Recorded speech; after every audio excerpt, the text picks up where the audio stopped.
បាទ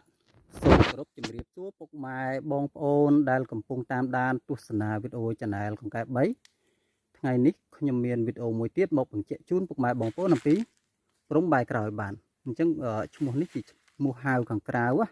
បើសិនជានៅក្នុងសិភៅសមាគមឱសថបុរាណគេដាក់ថាអំព្រំបែកក្រោយបានអញ្ចឹងកាលវីដេអូមុនហ្នឹងខ្ញុំបានថតនៅពេលដែលស្លឹកអត់ត្រឡប់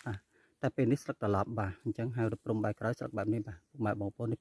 ខាងក្រោមស្លឹកនេះខាងលើស្លឹកបាទអញ្ចឹងគេហៅថាព្រំបែកក្រោយហើយជាប្រភេទរុក្ខជាតិ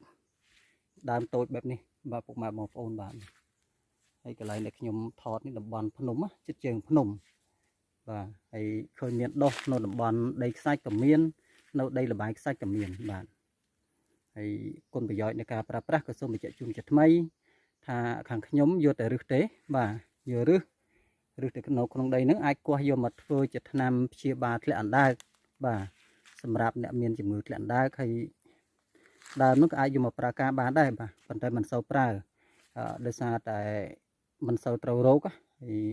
ប្រសិទ្ធភាពដើមគឺអាចជួយបាទអ្នកដែលរសាខ្យល់យកទៅដាំទឹកស្ងោរហូបទៅបាទអាចនឹងកាត់បន្ថយអ្នកដែលកោសខ្យល់ញឹកញាប់បាទអញ្ចឹងប្រសិទ្ធភាពនៃការប្រើប្រាស់ដែលខ្ញុំប្រើជាប្រចាំតែពីនឹងទេបាទសូមជម្រាបជូនពុកម៉ែបងប្អូនបាទបើសិនជាចង់ប្រើប្រាស់អាចរកបានបាទនៅតំបន់ភ្នំបាទជិតជើងភ្នំតាមដីទំនាបជើងភ្នំបាទមានដុះចកេះភ្នំក៏មានដែរកន្លែងខ្លះដែលខ្ញុំឃើញបាទហើយសបោដែរបាទគ្រាន់តែថាយើងពិបាកក្នុងការប្រមូលផលបន្តិចដោយសារតែដើមនឹងវាតូចសបោតូច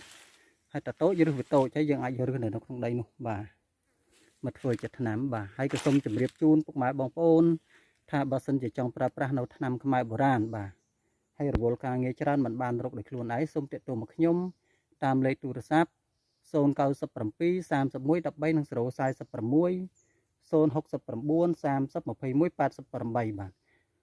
ឬក៏អាចចូលមកកាន់ Facebook ឆៃលីងឆៃលីនិង Page គ្រូសេងថ្នាំឆ្នាំងបាទ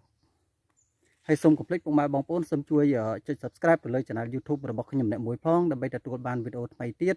ក៏ដូចជាជួយ Like Page បាទដើម្បីបានទស្សនាវីដេអូមុនគេបាទសូមអរគុណ